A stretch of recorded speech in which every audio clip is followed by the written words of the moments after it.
Well, we're back at the fourth dimension, and I think I've got my dad waiting in the waiting room, but we're up to part 4 of our chat, and today we're going to do a bit of a pivot. We're going to stay on the topic of the truth, but we're going to talk about a doctor that crosses dimensions and time, and I'm excited to talk about this doctor.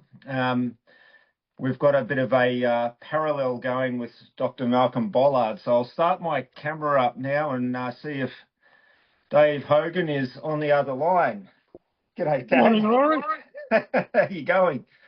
Lovely to see you as usual. Yeah, absolutely. Have you knocked a couple of years off your life there at 73? That's how old I used to be. You know, we're moving in and backwards and forwards through time. Yeah, absolutely. As you very well know, this is my house number. Yes. I'm out the front on the porch. It's a beautiful sunny day. It's going to be 20 here in Melbourne today. 73 in your...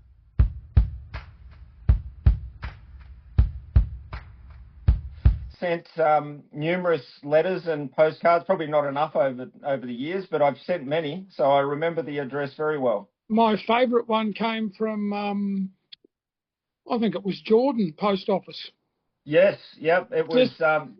Just before the shit hit the fan. That's right, yeah.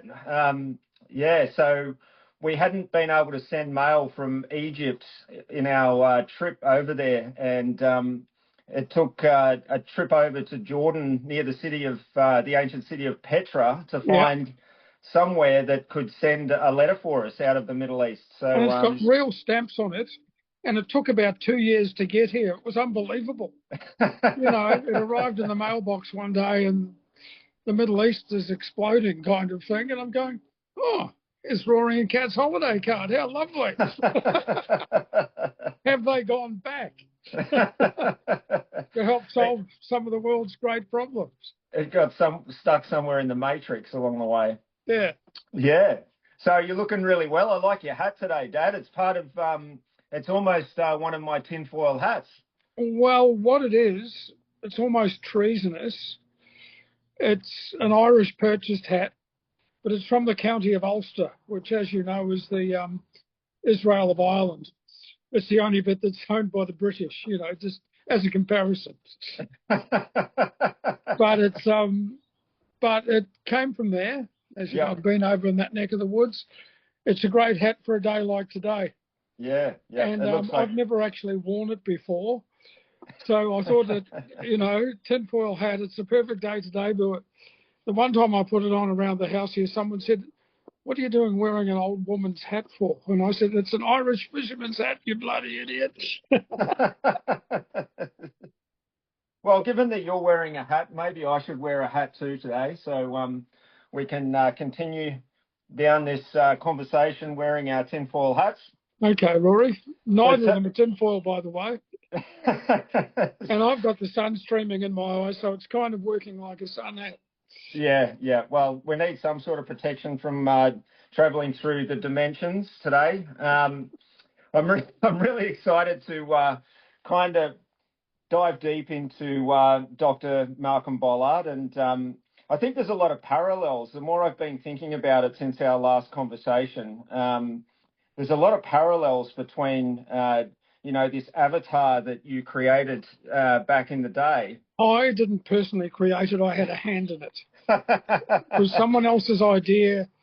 I could play with Photoshop on the early Apple computers, but I did contribute ideas to where Malcolm would wander sometimes. Yes. Well, I'm keen to get into those. Just to kind of bring people up to speed if they haven't watched the other chats that you and I have had about these things. So, Doc, I'll let you explain Dr. Malcolm Bollard. Okay, well, when I worked because we've talked a lot about my time at Truth newspaper, which you seem to think is a lot more important than I actually do. It's just because you start laughing every time you think about me working there. There's one of the editors there, is a guy's name was Paul, wonderfully creative mind. he decided, and it was all columns by, we had a footy column and a political column, the court journalists and that, and he decided to create a column in this offshoot of Truth called World Magazine, and he created the world's foremost expert. And the world's foremost expert, he gave him a name. His name was Dr. Malcolm Bollard. And this is way before Malcolm Turnbull had been even thought of as being a Prime Minister. At that stage, Malcolm would have been Kerry Packer's lawyer or something like that, or still at law school. Yep. But Malcolm knew everything about everything, hence the world's foremost expert. So he had a PhD and an MDA and an LSD and all these letters behind his name. And he would offer an opinion piece every week about, well, sometimes people would suggest things and he would just go on about it. It's fantastic. It's fantastic. Well, I want to And channel always with the tongue firmly in the cheek. Yes. But with intelligent enough people behind it all for some people to think it may or may not have been real. It was maybe a precursor to an AI thing. Yes. Well, that kind of is where my brain is going with this sort of thing, because obviously in the future, we're not going to really know the professionals that we engage with. It could be, an artificial intelligence that's presenting as a human. Well, how was that newspaper article I forwarded to you from Melbourne only in the last week? Yes, I know. It's crazy, isn't it? The about development in that a King's space. Counsel, not just a barrister, representing a youth on a murder charge, and the guy's got a bit of mental impairment. Well, I think you've got to have that to commit murder anyway, unless you're really angry. But he had produced an AI-generated document, just to get the ball rolling on for a bail application or something. And it was picked up. Now, the King's Counsel, I'm still getting used to saying that because Queen Elizabeth was in for so long. That's like going to you go to a barrister, and the King's Counsel are the specialists of the barristers. Yes. That do commercial law, criminal law, all kinds of. They're the specialists, and the guy's producing a faulty AI-produced document, and I'm going, this is troublesome. Yeah. And there's a lot of this going on now. So people are relying on the outputs of the large language models to, effectively create what appear to be authentic articles, and there's errors in them. And those errors will gradually get better over time. But the people themselves that are producing the articles don't understand, the nature of the subject, and AI's essentially creating all of the subject material and putting together theories and a hypothesis and things like that. So it's part of that great information flood. But I think one of the challenges is that this AI is telling people what they want to hear and developing these theories that would normally need to be proved through scientific process. Yeah. And there's a lot of just information out there that hasn't been proven yet, and it may yet be proved when they can put things through a lab. But yeah, I'm not opposed to it at all. Like, I've read a bit about it, watched a couple of things on it, and for example, there's a lot of positivity about it. Mm-hmm. Mm-hmm. Like particularly in serious medical diagnosis and things like that it can condense a lot of information that's been fed in by experts and told people symptoms of something, and they can come to a far quicker diagnosis of a cancer. Yeah. And therefore treat it quicker. Yes. Yeah. And I think if used in a possible scenario like that, it can be nothing but beneficial. Yeah, exactly. And I'm not anti, but when I see it used as flippantly to produce a document to get for a guy on bail on a murder charge by someone who should know a hell of a lot better, but at least they named and shamed and stuck his photo in the Age, which takes us back to the newspaper thing. Yeah. But anyway, we've gone away from Bollard. I'll just explain a little bit more about him, and you can take me back. As I said, we don't go down rabbit holes, Rory. We go onto tributaries. that all that come from the sacred river. And, but bollard, in a lot of newspapers, you'll know people have bylines. They're regular columns. And if you're really important, you have a picture byline, like a picture of yourself. So this is where I came into bollard's creation. There was a lot of stock photographs of various people. You had one eye off one guy, one eye off another, top of his head off someone else, an ear off someone, an ear off someone. And it was a totally composite thing with some spectacles put on him. And then a little goatee beard to make him even look more intellectual. Yeah. Beautifully trimmed, by the way. Yeah. Now, I will find a photograph of them eventually. As I said, I've got copies of it here, but there's a couple of storerooms here, as you know, that I'm working through. Yeah, it'll be great to see that collage of images come together as. Well, you wouldn't have a clue because these were the early days of Photoshop. Yeah. Which once again is a precursor to things like AI. Anyway, it is. You could create an image, or some of the things we used to do with that were unspeakable. No, they weren't fed out to the public. But, you know, there was, as you know, a lot of the stuff that floated through that office, and there was downtime and you'd get bored and you could transplant people's heads onto certain other bodies doing things that you would not normally want public. And yeah, well, it looked very real, but Photoshop's no different to AI. Yeah, it's an extension of that ability to kind of manipulate things. I guess to anchor this chat in time, and it kind of brought me to the point of wanting to discuss this just the other day in the news. They were sort of discussing, the Epstein Island thing, and there may have been cameras throughout the whole palatial residence, yep. And hundreds of cameras and thousands of hours of footage of all sorts of things. But what I came to be thinking about was that, with AI developing at the speed it is, if they just hold on a little bit longer to that video content and then claim to release it, we will never know whether the images or people being portrayed in that video was real or not, because the AI can actually generate any human in any situation, in very compromising situations. And precisely what I'm talking about. We were playing with Photoshop, just with still photographs. Yeah. And let's just say the subject matter was the newly married Lady Diana Spencer and Prince Charles. And as you know, we've reviewed a lot of sort of less than savoury magazines and videos and things, and their heads were transplanted onto all kinds of things that, if that had been made public, that's exactly what you're talking about. Yeah. But that was for home entertainment in the office. Even we would not dare take it outside the building. But well, you know where I'm going. I certainly know where you're going, and I think it's going to throw our reality into question in the future, because how are we going to know what's actually occurred, particularly if, some sort of mainstream platform releases video and says it's authentic? We're never going to be able to prove it's not. And, we're talking about Epstein Island now, which is a very salacious thing. Yeah. But, this sort of stuff could be used in false media presentations or... Totally. Now, it's not a new theory. Mm. Like, as you know, I was,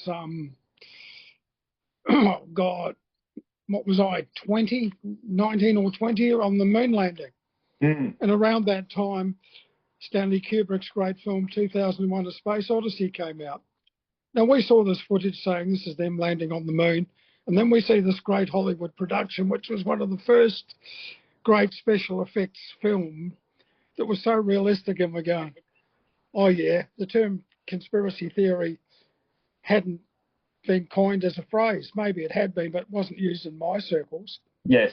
We're going, oh yes, it's just another few outcuts of this movie that was cut on the floor, and because it was also height of the Cold War scenario. Yep. And let's just say the USA's opposition had put the first man in space. Before that, put a dog in space, and they were faring pretty well. So when they landed there, everyone said, "Really? Why haven't you been back?" Mm. So it's not Well, new. yeah, I know. We could jump into that tributary, as you call it, at some point. The whole moon landing Yeah, but thing, I because mean, it's just, that's still a but current also on the discussion. Epstein thing, that's just, there's a huge part of it is Donny's distraction game, all Yes. the other things he's up to. And when people say there's an Epstein list, my first reaction, just with my background and thought process, is why does it have to be an Epstein list? As someone who's known quite a few law enforcement people really closely, when you're investigating a crime, a list of people close to that crime, suspects, whatever, gets compiled. Why isn't it a list that's been compiled by some law enforcement agency? Yeah, Why does it exactly. have to be Epstein's list? He wouldn't be stupid enough to keep a diary like that. But this Yeah. may well be a list that's from another source Yes. that's even more legitimate. Yeah, So I just exactly. thought I'd throw my hat in the ring with that line of thought, Rory. Yeah, yeah, I'm fascinated by this circus that's going on. I guess I'm not distracted by it because I know what's going on in the background, the bigger wheels or machinery of, Yeah, if you want to call it the deep state, are far more it's getting interesting. pretty shallow. It's the shallow state. Well, yeah, apparently the swamp was getting drained, so it could be shallow, but I think, these sort of things are just pertinent because they are going to highlight the nature of information going into the future. And Well, yeah. so, it's worth paying attention to this sort of thing. But I just thought I'd bring up with you an image that you may or may not remember. I'll just hold it here. Can you see who that is? Tom Baker. I have very fond memories of Tom, and there was a young chap I know called Rory who would not miss an episode when he was in my presence and was glued Absolutely. to Mr. Baker in particular. You were fascinated. Yeah, Tom Baker was definitely my favourite of the Doctor Who's, and I got a lot out of that series. It may be why I am the way I am as an adult. Was that my fault for turning on the television? Because it was on at about 5 o'clock while I'm preparing dinner or something. Now he'll shut up and won't annoy me while he's watching this. Yeah, exactly. So it was television being used in a good way. Yeah, it hadn't been turned on before then, not in my house anyway. And when it got turned on just before Doctor Who came on, there wasn't a peep from this little chap who was asking questions constantly. Yeah. I'm sorry about that. Don't be sorry. I was always pleased to answer like I am now. Yeah. But sometimes you need a space to prepare the sustenance to keep the questions coming. Absolutely. It's called food. Yeah, well, this brain food has kicked on, and so my office here, I actually call it the TARDIS because it seems to be a place where time and space bends, and we end up in different dimensions. So I just thought this is a good example of what my office, I don't know if it's going to actually, it might not adjust, but for those that know the TARDIS, that is the original TARDIS, the police box that Doctor Who used to go in, and essentially you would walk into the door of this TARDIS, and it would open up into a larger room where it was larger than the space or the footprint of the actual police box, which fascinated me initially, and then it had a special warp driving mechanism that would make a really eerie sound as it as it went through time space. Well, I remember when Caleb, your son, my grandson, first started getting into music, I said to him, the theme from Doctor Who with an electronic disco funk beat, it's still waiting to be a hit.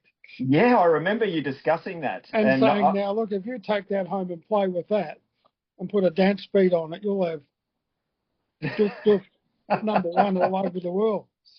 Yeah, I'm waiting on the result, but I think for a grandparent, that was a good suggestion. Well, there may be someone else that listens to this chat that also has music vibes. My old friend Roland, he might have a listen to this and be able to mix something up. But that was a great series, and I think we had fun even when, I don't know, how old were you when you started watching that, 5 or 6 or something? Or Yeah, maybe even younger. maybe even younger. Yeah. But the fact that it was the TARDIS could transport us, and, anyone watching this knows that you ran away from home when you were about 4 or 5. And we haven't lived under the same roof permanently since then. That's one way of putting it. I ran away and then I ran back somehow. I think. Constantly, every few weeks, every weekend even. But we were joking often when you were a bit sad, particularly when you were younger, about going home at the end of the weekend. Well, we've always got the TARDIS, Rory. Yeah. Maybe before the next visit, one of us can, we can make it happen. That's right. And that was a great, joyous memory for me. Yeah. Well, I remember wandering off from school one afternoon when I wasn't picked up by my mother, Annie, who I've also had a chat with on this channel. And, there was just a few things that led to me standing out front of school. I don't know. I must have been about 5 or 6 years old or something like that. Down in Melbourne, I think the suburb was. I know, you were in St Kilda. St Kilda. Right on Fitzroy Street near the junction, the school. Yeah, so I rember back at the time just thinking I could sort of do anything. And so I got this idea in my head that I was going to go and find you. And I ended up walking across Melbourne to find you.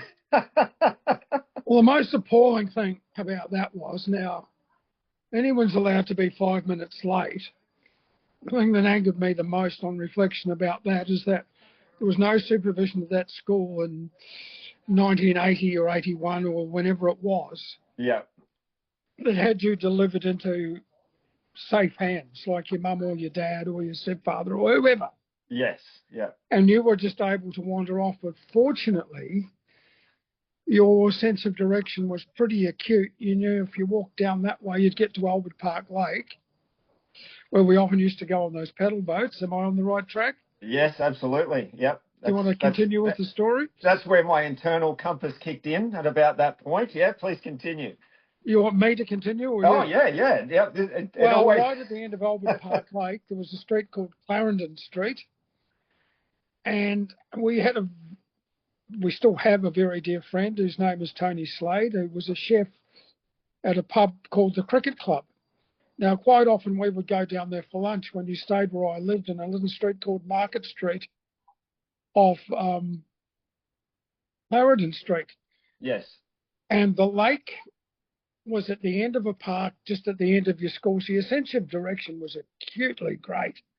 I hate to compliment you so much, but for that age, I was amazed. And, I believe, because I asked you, I got you to retrace your steps, Mm-hmm.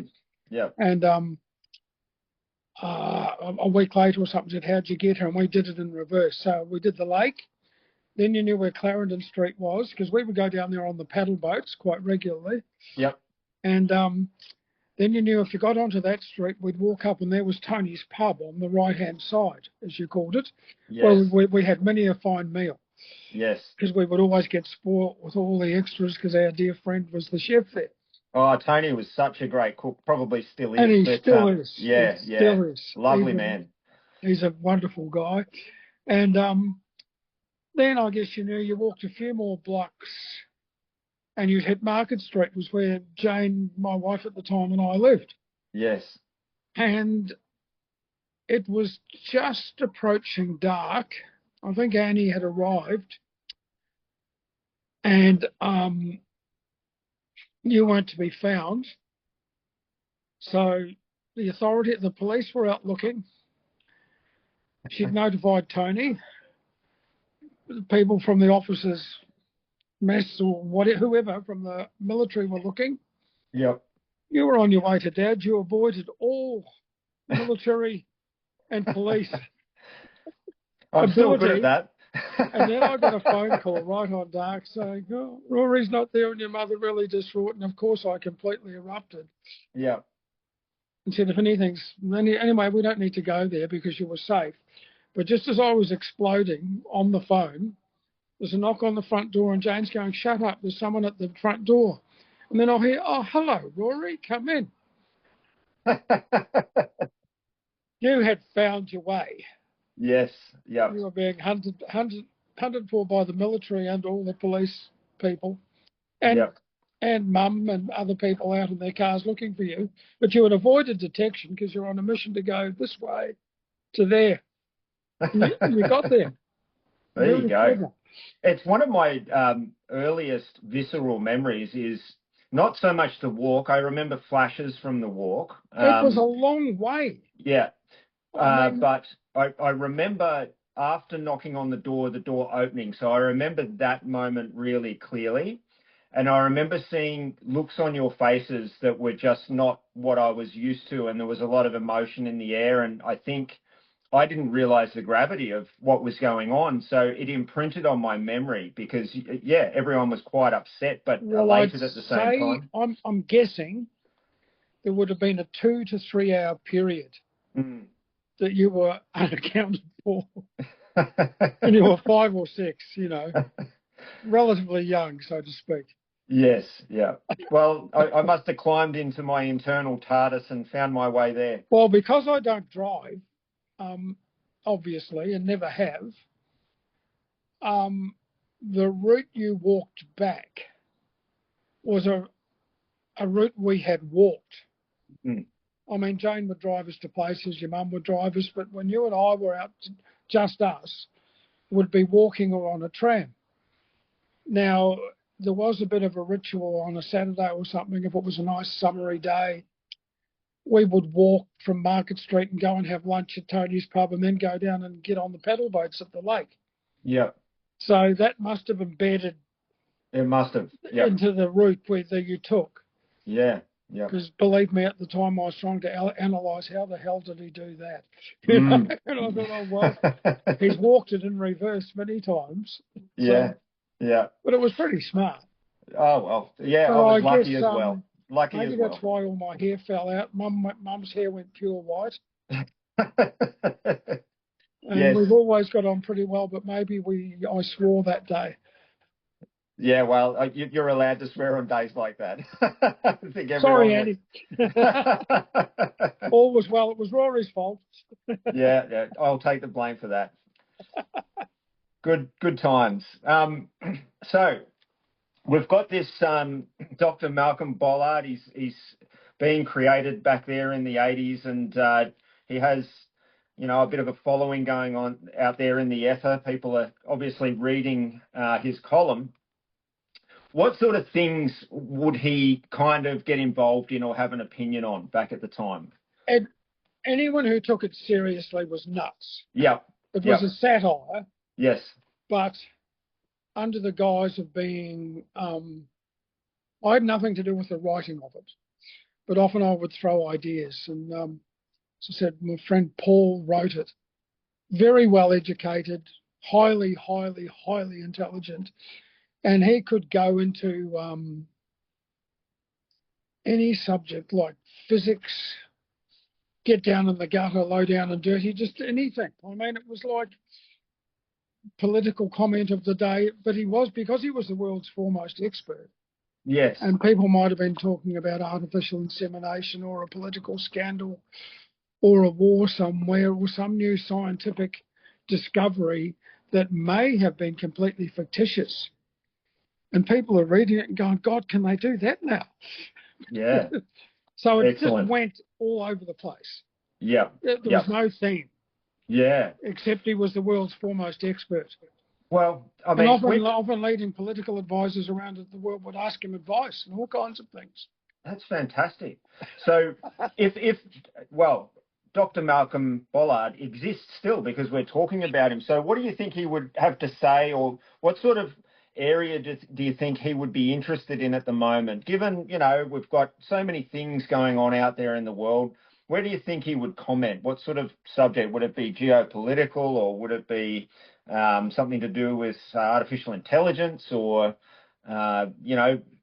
domestic politics. Where do you think his mind would be at if you were sitting there at the paper back in the day, but the current events were unfolding? What do you think his comments would revolve around? I think that they're very big subjects, the whole three of them that you've just mentioned. Mm. I think they would warrant a complete column each, 3 weeks in a row. Oh, don't you? You know, Absolutely. It wouldn't be a sentence. It would be a deep analytical observation that maybe took several beers and whatever other stimulants were around to come up with his point of view. But they're written in such a way so well that, yeah, you could mistake it for, I mean, as I've often said, I have a cynical view of the press, having worked in it for so long. Mm. You can't take a lot of political commentary very seriously. Mm. And you never could. Yeah. I mean, you can pick up 4 different newspapers and get a commentary, like, for example, what's the one in the latest week? Oh, well, let's just say our current government announcing that they're going to recognise Palestine next month. Yes, that's a good one. Yep. Okay. You can pick up the Herald Sun and read a column. It's the worst, most terrible, disgusting thing in the world. You pick up the Saturday paper, it's the greatest thing in the world, what's taken them so long. Various members of various parties, like even the Labor Party, the factions in that branch are of opposed views, but Albanese being the middleman he is, he's kind of got them as one there. Yeah. But there's pretty negative commentary coming from parts of the opposition when Susan Ley, and I think she's got a very tough job, is doing her utmost to pull that party back together so they've got some chance of a future. Yes. Malcolm would tap into all of that. Yes, yeah, he would. He would. I think, and he would comment on it. And I mean, my personal opinions don't matter, but they would have been offered to Malcolm. And sometimes he may have taken them on board, and sometimes he may not have. And sometimes the opinions I offered may have been embellished upon. But generally, it was the total work of one man in particular.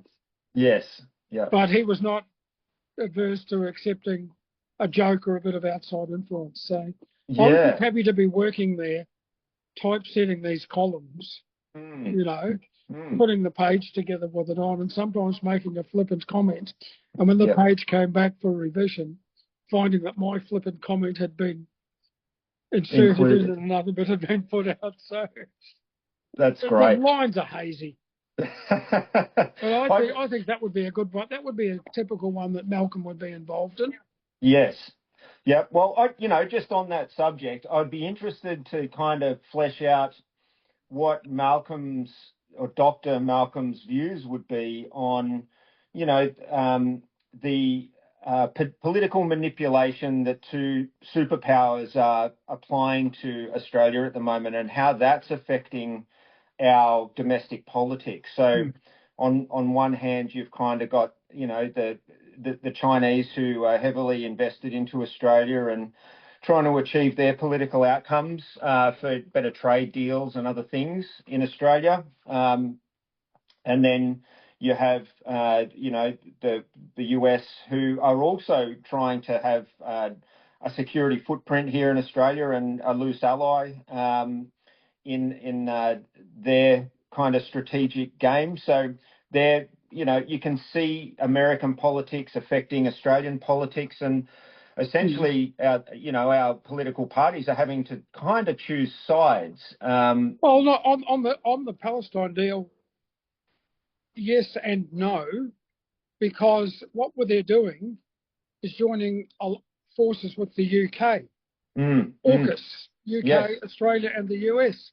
Yes. So two parties of the AUKUS are going to recognise Palestine. It's not just Australia against America.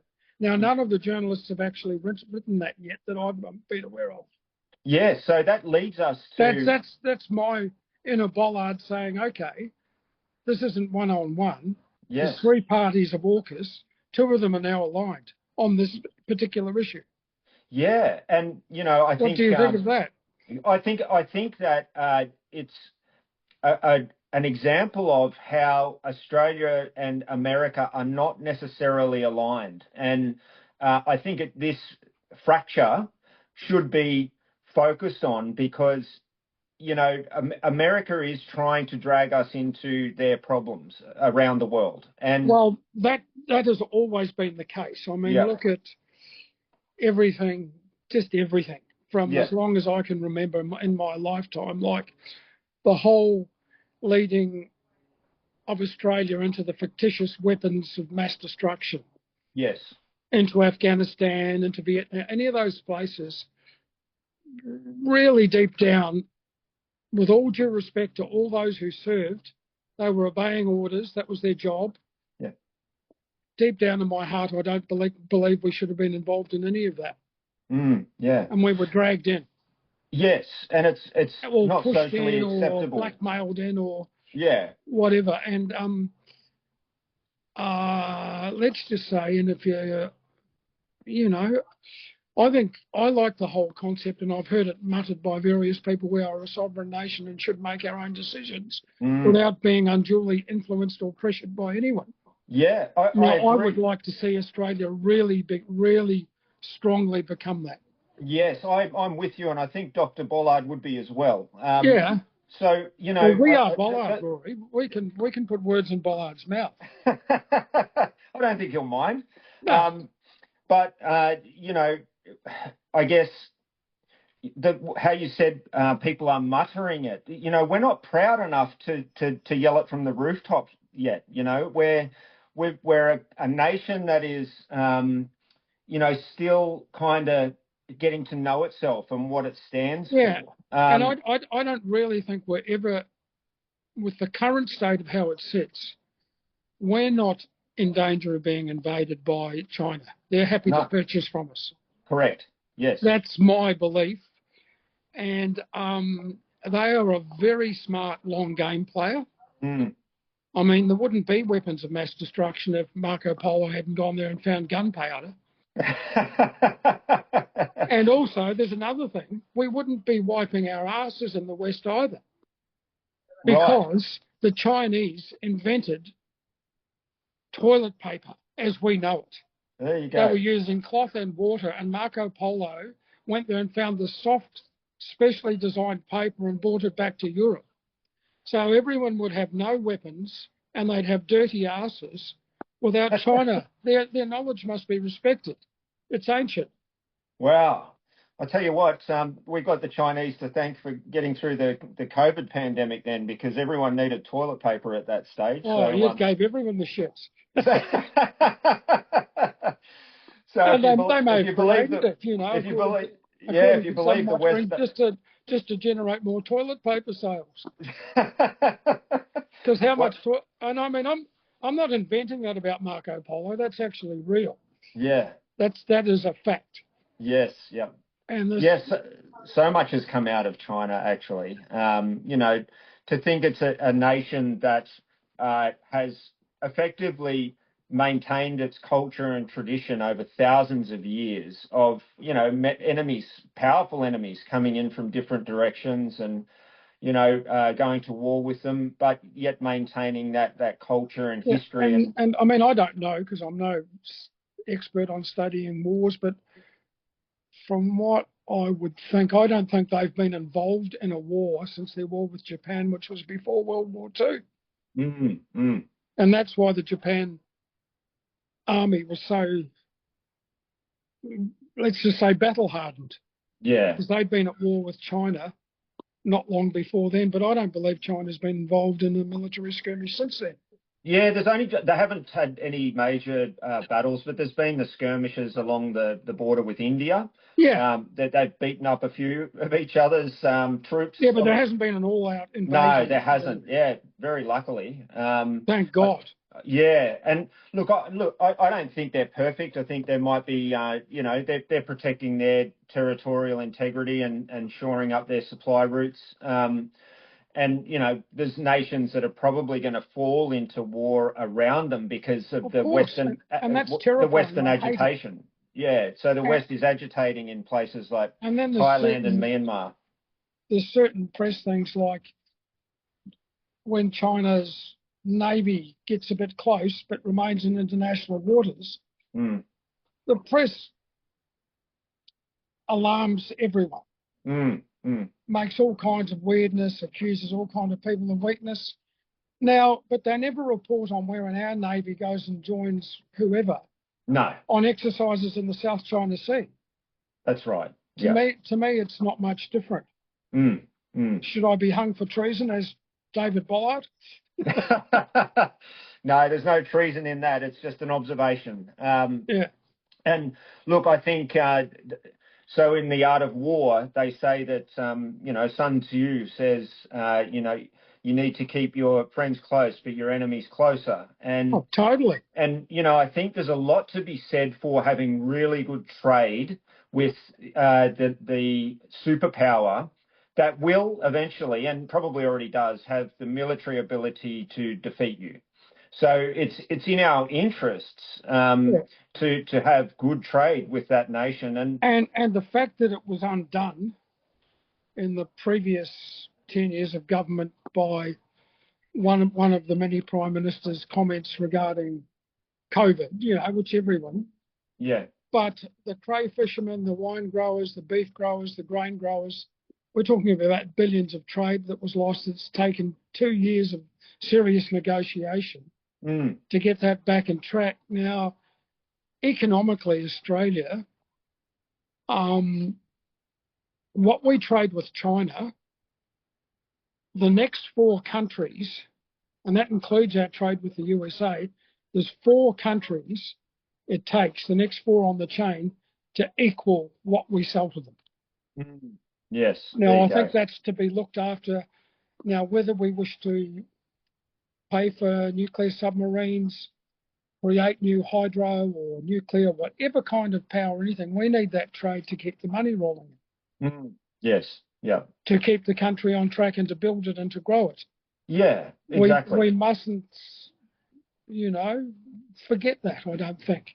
No, and I think one of the kind of the straws that broke the camel's back, so to speak, in our relationship with them was it was a very large contract through Huawei to do a 5G network through Australia, and our government decided it was the best in the best interests of Australians for security purposes not to allow that company to do the 5G network. Now, I was always protected because I've got a tinfoil hat on it's actually 5G resistant. But at the end of the day, I do understand those types of security issues. Totally. But I guess it created a bit of a frenzy in Australia, an anti-China kind of rhetoric in the media, and really they were just bidding for a business contract. Now China, that's a very good and valid point you make, but China did not. They got their feathers ruffled, but they didn't stop buying the wine or the crayfish. That's right. Or the beef. Yep. They had their noses out of joint, but what made them stop doing all that was the demand by the Australian Prime Minister of that particular point in time, demanding for an inquest into the Wuhan thing. Without consulting the USA, the UK, France, anyone else, by going out on a limb and doing it by his idiot self. Yeah. The real captain's pick one. Yeah, absolutely. And that was the one where China just says, okay, fine. Yeah. This is, we can handle the 5G thing, but that was the proverbial cliched straw that broke the camel's back, and that's when all the trade stopped. Yeah, and it took a change of government, 2 years of negotiation to get it back again. Yeah, and it had come about because of the sentiment that had been created by the media in Australia. It as you said, and it's basically like the weapons of mass destruction type thing. We were fed a story that the viruses had come out of a lab or purposely been released from a lab in Wuhan, and the Chinese were responsible for that. but they omitted to say that America was funding that lab, and that there were scientists from America regularly attending that lab, and that there was already traces of that virus in water sources, whether it was wastewater or other things. I can't remember right now, but there was that virus was existing in Europe and the US prior to the pandemic occurring. And look at the avian bird flus that had been building up over a couple of decades before then. Yeah. There'd been many things that were unexplained totally. Yeah. And it could have been created. We will never know. No.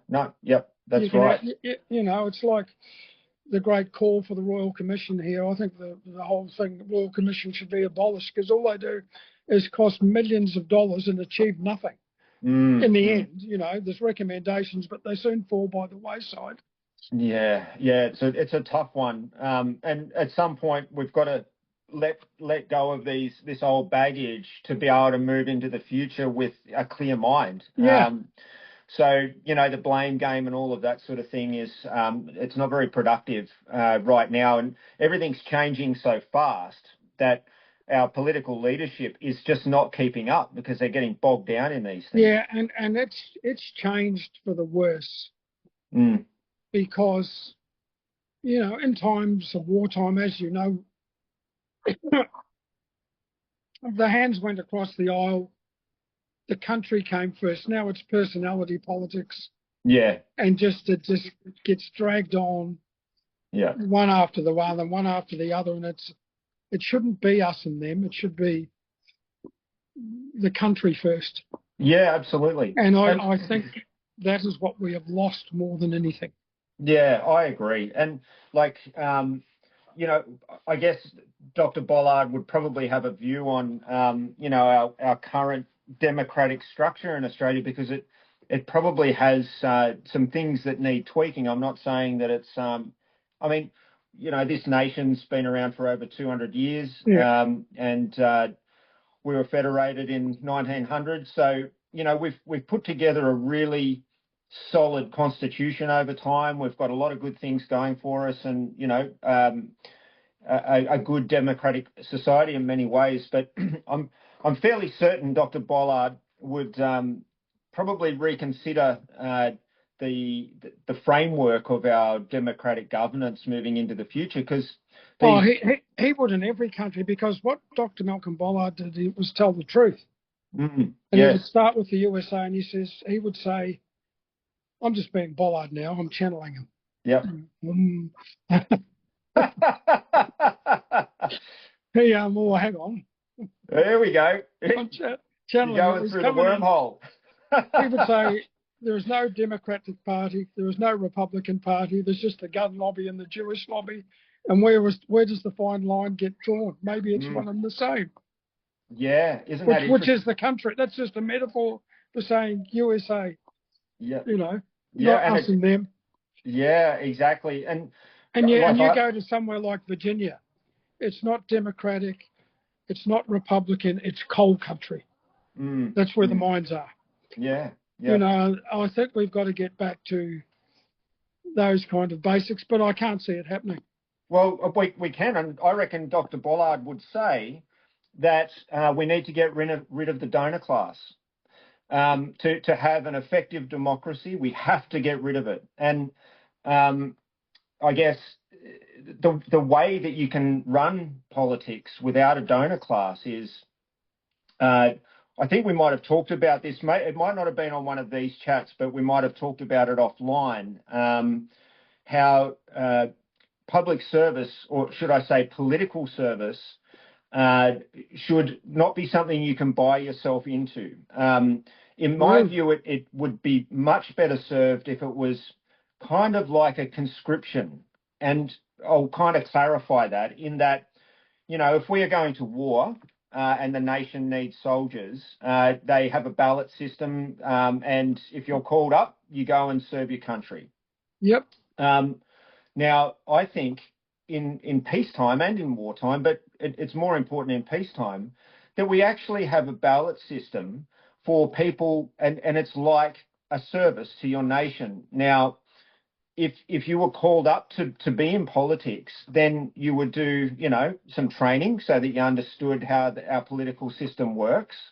And you might have some criteria before you can be a politician that, would be beneficial to the nation. In other words, you're not coming from the mold of,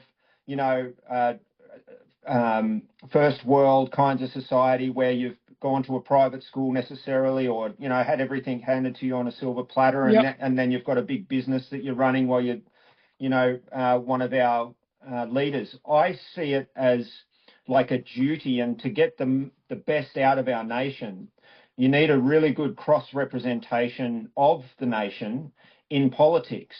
I don't believe everyone needs to necessarily come from a law background or a political science background, because you can have bureaucrats, people in government that can inform legal decision-making processes but aren't part of the decision-making processes. So, Yep. in other words, you might have a ballot system where, if you've passed university or passed high school, Yep. at that age, there might be several seats in Parliament that the people that are conscripted into politics have to serve for 4 years or something, 3 or 4 years. And then you have different generations. So then the next generation up might be, a parent. So then so you fill more seats with parents that have young children. So you get that cross section of the community. And then you might conscript from, those that are retired or semi-retired. And you bring people together, and it's because it becomes, a duty to the nation. People will take it a lot more seriously in my mind, particularly if everyone knows they've got a potential stake in the process. Yep. So I'm wondering if Mr. Bollard would be open to these sorts of ideas where we kind of revolutionise and build on a system that we've currently got. No, I guess the reason why I say that is there's so much corruption in the donor class achieving the outcomes that they want to achieve, and we're not really being represented as a people in Australia. Well, I think that for a start, Bollard would say there is a maximum anyone can donate to a party and keep it quite low, like affordable, like a mining magnate from WA should not be able to donate more than your average local handyman in an urban area. You want to donate, set a bar, be it 10 grand per year or something, whatever. Yep. That would be a great equaliser. Getting that across the board is doomed to failure, but I think Malcolm would go there. Yep. And I think I like your idea of being educated into the world of politics. Yep. Not necessarily, graduating at law or accountancy and then going straight into politics. Like a lot of, and then there's the, who was that female Prime Minister of New Zealand before Helen? Before Jacinta Ardern. No, the one before her, Helen. Oh yeah. Do you know the one I mean? Yeah, I do. I know the one. Doesn't matter, but anyway, whether you like them or not, there's a classic example. Jacinta was a staffer of Helen's. She was a career politician, like many people are here. They, Dr. Google's going to help us, not Dr. Bollard. Yeah, I'm just doing it now where you keep telling the story. Yeah, that's what I think. The staffer might be one of those, I don't know, but anything that's set up can be bent. But I think an open declaration, like I think we've got here at the moment, they have to declare assets and that within a certain time, political donations to parties, blah, blah, blah. I think it should be all up front. And then you've got a Absolutely. fair idea. I mean, because if someone's giving someone $10 million a year, they're going to want something for it. Nobody wants anything for nothing. Exactly. They're not going to hand over money for nothing, are they? No, exactly. And this is And what corrupts the even system. just that much to get an ear, Yes. and they become too powerful. Yeah, they do. So, you know, I know it's a radical change of democracy, but it's not revolutionary. It's just No. it's building on, you know, we've learnt a lot of lessons from running our nation in this way, and our Yeah. nation's, you know, run very similarly to other Western nations like the UK, but you know, with the Westminster system. But Yeah. um, I'm not saying the Westminster system is necessarily wrong, but it suited a time, and you know, Yeah. it's evolved our collective civilizations in the West to a certain point, but to minimize the corruption and stabilize our nations with good leadership, I believe we need to evolve the democracy into a different model, so that we don't keep making these mistakes. Because Well, we've got to pull a bit of socialism in there to go into that. No, well, I'm serious. in my mind, it's not socialism. It's I don't mean actually, communism. I mean, like, you know, those who fall between the cracks. Sometimes it's through no fault of their own. They do need protected a bit. oh, sure. Look, a village mentality is necessary, and you know, it means that we preserve our humanity. Yeah. And you know, there's whether it's healthcare or aged care, and things like that, we must be doing those things. So, you know, you could call that socialism as well, but we're really good at that. I'm Yeah. not suggesting that we take any of those sort of things away. It's more about how, you know, in my view, there shouldn't be any career politicians. You No. know, I think there should only be people that, you know, people might want to do that, but I would question why someone actually wants to put themselves through public scrutiny. You know, I think, Power. yeah, that's right. And That's so the if they're only after word. power, they're doing it for the wrong reasons. And that's, I guess, why I'm open to thinking about a system that, you know, if it's a conscription style system for politics, it means that, you know, you could get the call any day and you're probably not really going to want to do it, but it's in the best interest of the Yeah. nation that you do step up. And I guess it will change the way Australia decides things if Yeah. we were to change it. And a lot of those more forward-thinking Scandinavian, European countries have such systems in place.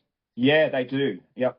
And I'm talking about everything from conscription. If there was a war to break out, everyone from my age to Sarah, our youngest of our family at the moment's age, is Yep. trained and ready to go. Yes. And they would. Yeah. And also, I forget which country, but the retirement thing, like their pension, they get paid according to what they have earned and what they have lived and worked at all their lives, so that their standard of living doesn't drastically change. Like someone who's a commercial banker, and it's a bit like New Zealand, where there's no means test to get a pension. Everyone gets a pension, and you can keep working. Yeah. Now, a lot of people would say, how can you do that? Well, they managed to, and they're a very poor country. Yeah. And I haven't lived there since I was 20, but I'm quite astounded. People I know my age are still working, you know, because they can. But once again, you can apply that to people who say work like I did in front of a computer. Their bodies and their minds can stand up a lot better to what they were doing. And someone had to go through the physical hardship of being a bricklayer. Yes. Their bodies wear out.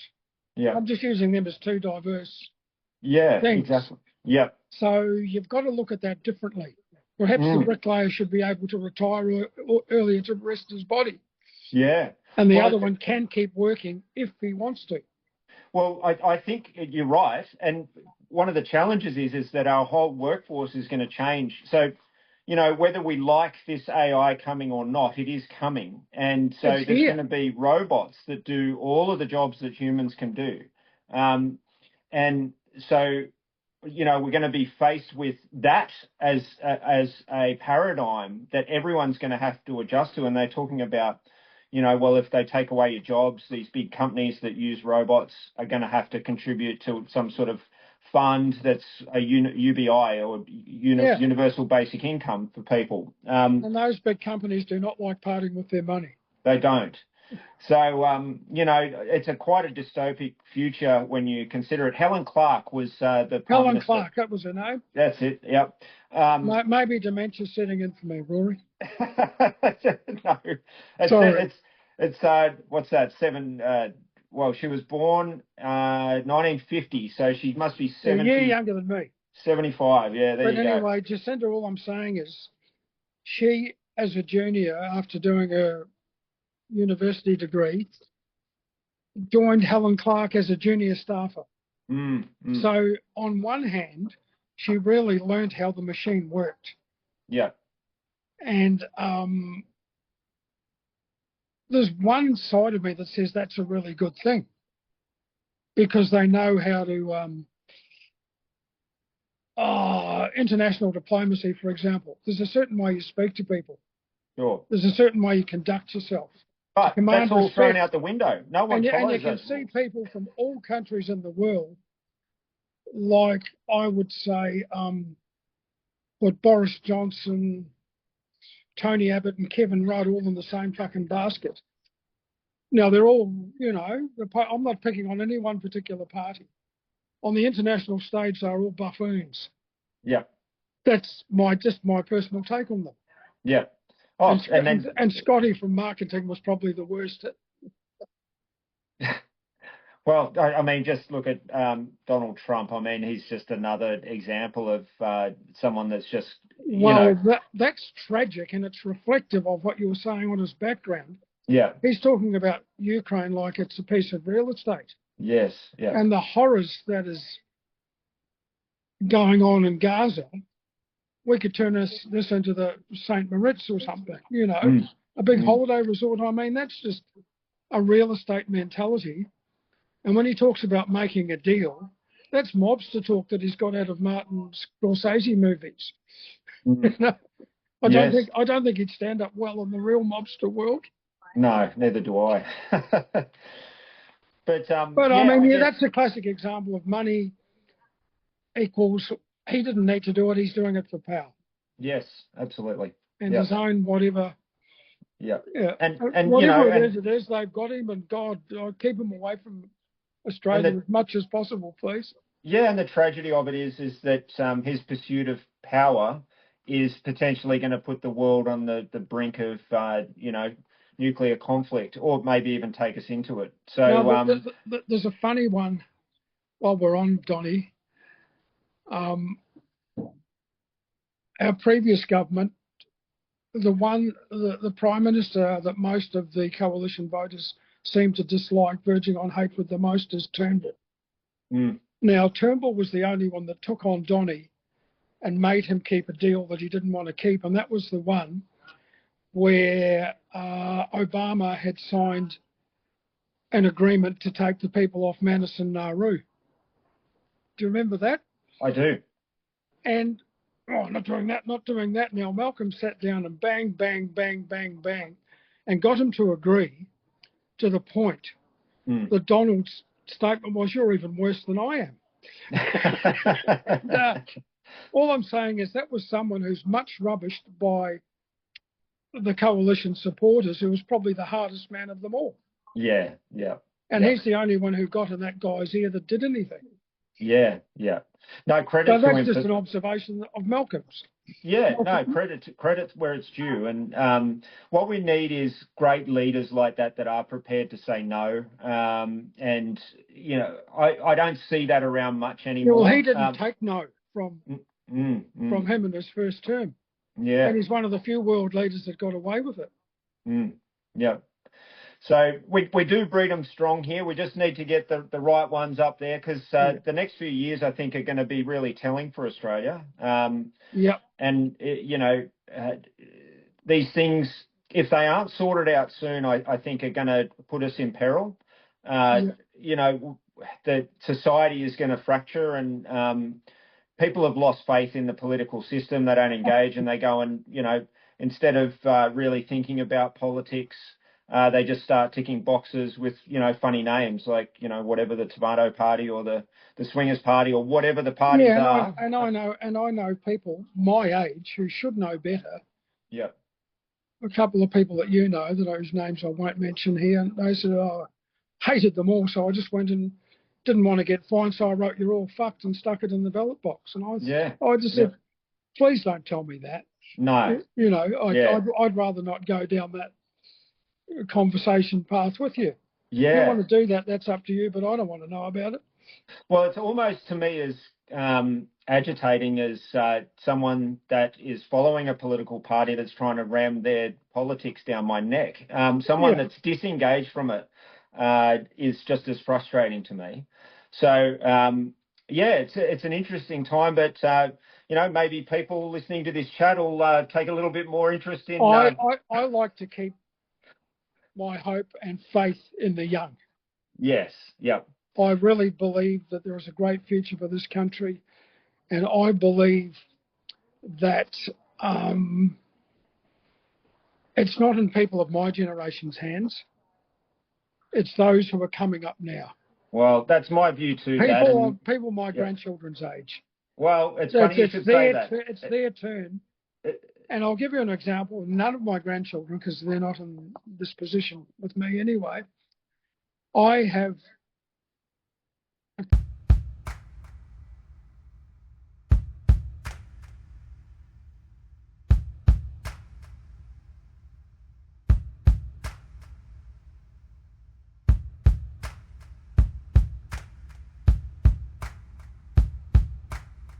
tragically young when their kids were in their 20s. Not much older than Caleb is now. Now, there was a lot of money in super, like 100 grand in super plus a $1 million house plus a lot of other. That's, a lot of money. Now, one of these kids in particular wanted to party hard. So, cool. But the other one, very astute thinker, started looking at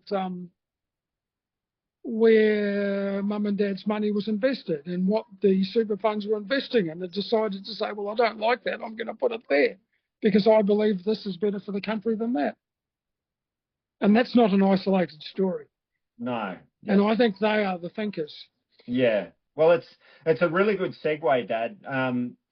I totally agree with you. It's in the hands of the next generation, and I guess that's why I really enjoy having these chats with Caleb. So today I'm about to, after you and I finish talking, I'll be up to part 4 with Caleb about the state.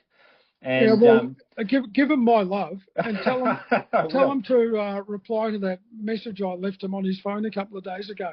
Granddad hasn't had a chat for a while. Yeah. Why do you like me going, I've been meaning to ring Granddad. I'll stir him and up. I'm sure he has. Yeah. I'll stir him up a bit. I got to see him on Friday night. He stopped in and we had a good chat. But he's been running around. He's been between Canberra and Wollongong this weekend, and he gave me an interesting fact. He said there was something like 126 animals killed on the side of the road that he saw during those travels yesterday. So I found that quite interesting. I think it was a combination of a handful of deer.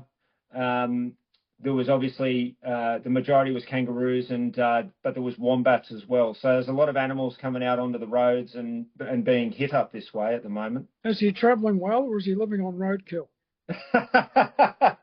Well, I'll save that for you to ask him, and I'm sure he'll have some smart ass response.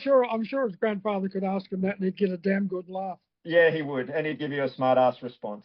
No, but it was great. He told me, that comedian Larry David. Well, just before we go on to Larry David, the thing that popped into my mind when you said roadkill and Caleb driving was cyclists in front of him. So I'll leave it at that. Yeah, well, last time I was speaking with him, he said he and Bryce's housemate looked at each other when they were watching this American comedian called Larry David, who wrote the Seinfeld series, by the way. But he's got his own thing called Curb Your Enthusiasm. They've just discovered it. And they looked at each other and said, Granddad. Now, I don't know whether that is a compliment. I don't know yet either. I'm going to have to investigate. Yeah, well, he's a billionaire and I'm not. Well, as long as you're happy and healthy, Dad, that's all that matters. Oh, I'm working on doing that every day. I'm going out to do I've gone beyond 10,000 now. I'm cracking nearly 11 every day on my walking. Great stuff. Great stuff. And I look forward to walking up and down the hills at your place in a couple of weeks. Yep, it's not far away. I'm looking Thanks forward to it. Thanks for the chat, Rory. It's been great. Good to see you. Love you heaps and always good to see you. And yeah, give my love to everyone. Will do. All right. You have a great afternoon, Dad. Bye.